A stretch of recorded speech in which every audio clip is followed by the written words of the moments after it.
Hello, everyone. Today we'll be continuing on with A Thousand Boy Kisses by Tilly Cole. I mentally scrolled through the camera roll. Pictures of wildlife and close ups of cherry blossoms from the grove would occupy most of the film. Then there'd be photos of Poppy tonight, her pretty face as the music took its hold. I'd only ever seen that look on her face one other time, when she looked at me.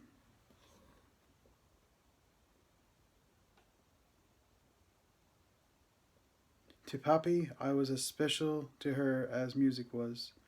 In both cases, a bond that no one could break. Reaching for my cell, I lifted it out in front of us, the camera lens facing our direction. Poppy was no longer taking part in conversation around us. She was silently running her fingertips along my arm. Catching her off guard, I snapped a picture, just as she looked up at me.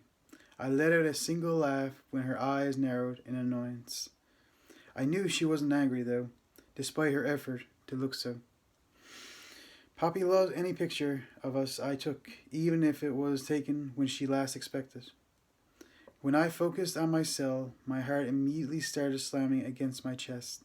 In the picture, as Poppy stared up at me, she looked beautiful, but it was the expression on her face that floored me, the look in her green eyes.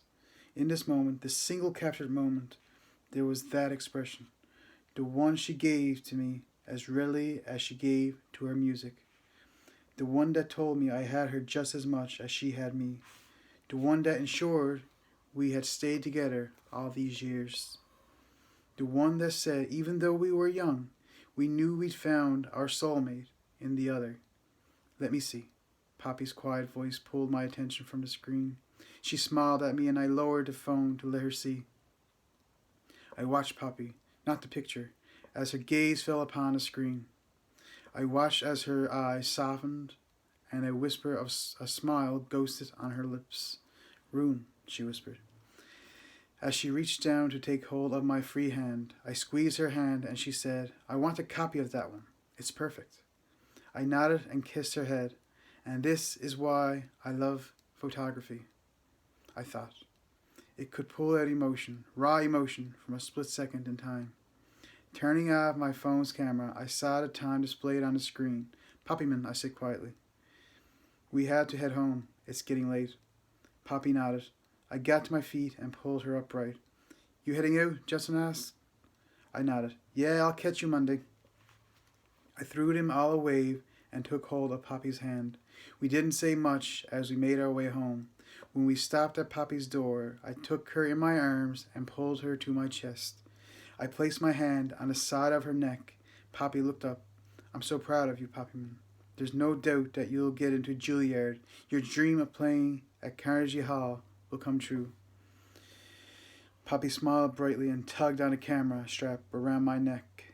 And you'll be at Tisch School of the Arts at NYU. We'll be in New York together, like it was always meant to be. Like we've always planned. I nodded my head and brushed my lips along her cheek. Then there would be no more curfew, I muttered teasingly. Poppy laughed. Moving to her mouth, I pressed a soft kiss to her lips and backed away. As I let go of her hand, Mr. Litchfield opened the door. He saw me moving away from his daughter and shook his head, laughing. He knew exactly what we'd been doing. Night, Rune, he said dryly. Night, Mr. Litchfield, I replied, seeing Poppy blush as her daddy gestured for her to go inside. I walked across the grass to my house. I opened the door, walked through to the living room, and found my parents sitting on the couch. They were both sitting forward in their seats, and they seemed tense. Hey, I said, and my mama's head snapped up. Hey, baby, she said. I frowned. What's wrong? I asked. My mama shot a glance at my papa. She shook her head. Nothing, baby. Did Poppy play well? Sorry we couldn't make it. I stared at my parents. They were hiding something, I could tell. When they didn't continue, I slowly nodded my head, answering their question. She was perfect as always. I thought I glimpsed tears in my mama's eyes, but she quickly blinked them away. Needing to escape the awkwardness, I held up my camera. I'm going to develop these, then go to bed. As I turned to walk away, my papa said, We're going out as a family tomorrow, Rune. I stopped dead. I can't come. I plan to spend a day with Poppy. My papa shook his head. Not tomorrow, room. But I went to argue, but my papa could cut me off, his voice stern. I said no. You're coming. That's final. Poppy can see you when you get back. We won't be gone all day. What's really going on? My papa walked to stand before me. He put a hand on my shoulder. Nothing, room. I just never see you anymore because of work. I want to change that. So we're having a day out at the beach. Well then, can Poppy come with us? She loves the beach. It's her second favorite place to go. Not tomorrow, son. I stayed silent, getting pissed, but I could see he wasn't going to budge. Papa sighed. Go develop your pictures, room, and stop worrying. Doing as he said, I walked down to the basement and into the small side room my papa had converted into a dark room for me. I still developed film in the old style instead of using a digital camera. I thought it made for a better result. After 20 minutes, I stepped back from the line of new pictures. I had also printed the photo from my phone of Poppy and me at the field. I picked it up and carried it to my bedroom. I stuck my head into Alton's room as I passed, checking my 2-year-old brother was sleeping. He was, curled up tight to his brown stuffed bear, his messy blonde hair spread out over his pillow.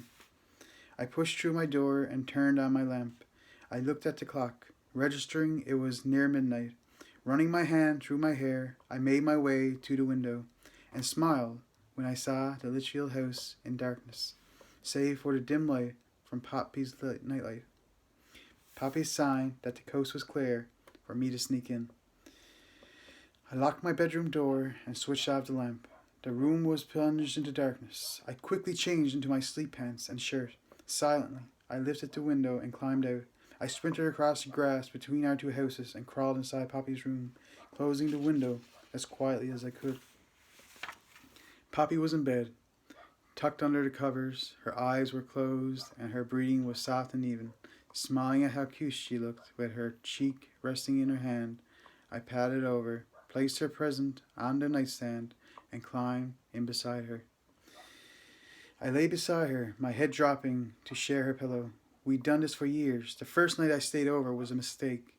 I climbed into her room at age 12 to talk, but I fell asleep. Fortunately, I woke up early enough the next morning to sneak back into my own bedroom unnoticed. But then the next night, I stayed on purpose. Then the night after that, and almost every night since. Luckily, we'd never been found out. I wasn't too sure Mr. Litchfield would like me the same if he knew I slept in his daughter's bed. But staying beside Poppy in bed was becoming more and more difficult. Now I was 15. I felt differently around her. I saw her differently. And I knew she did me. We kissed more and more. The kisses were getting deeper. Our hands started to explore places they shouldn't. It was getting harder and harder to stop. I wanted more. I wanted my girl in every possible way. But we were young. I knew that. It didn't make it any less difficult, though. Poppy stirred beside me. I wondered if you were coming tonight. I waited for you, but you weren't in your room, she said sleepily as she pushed my hair from my face. Capturing her hand, I kissed her palm. I had to develop my film, and my parents were acting weird. Weird? How? She asked, shuffling closer and kissing my cheek. I shook my head. Just weird. I think something's going on, but they told me not to worry. Even in the dim light, I could see Poppy's eyebrows were pulled together in concern. I squeezed her hand in reassurance. Remembering the present I brought her, I reached behind me and took the picture from the nightstand. I put it in a simple silver frame. I tapped a flashlight icon on my phone and held it up so Poppy could see better. She gave a small sigh, and I watched as a smile lit up her entire face. She took hold of the frame and stroked her finger across the glass. I love this picture, room, she whispered, then placed it on her nightstand. She gazed at it for a few moments, then turned back my way. Poppy lifted the covers and held them high so I could shuffle underneath. I laid my arm over Poppy's waist and moved closer to her face, peppering soft kisses over her cheeks and neck. When I kissed the spot just below her ear, Poppy began to giggle and pulled away. Room, she whispered, that tickles. I drew back and threaded my hand through her hairs. So, Poppy asked, lifting her other hand to play with a long strand of my hair, what are we doing tomorrow? Rolling my eyes, I reply, we're not. My papa is making us go out as family for the day to the beach. Poppy sat up excitedly. Really? I love the beach. My stomach dropped. He said we had to go alone, Poppyman. Just the family. Oh, Poppy said, sounding disappointment. She lay back down on the bed. Have I done something wrong? Your papa always invites me along with y'all. No, I assured her. It's what I was saying before. They're acting strange. He said he wants us to spend a day as a family, but I think there's something else.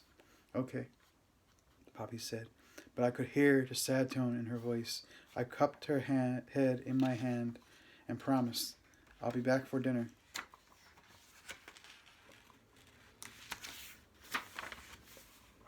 We'll spend tomorrow night together.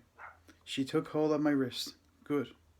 Poppy stared at me, her green eyes wide in the dull light. I stroked my hand along her hair. You're so beautiful, Poppyman. I didn't need the light to see the blush coating her cheeks.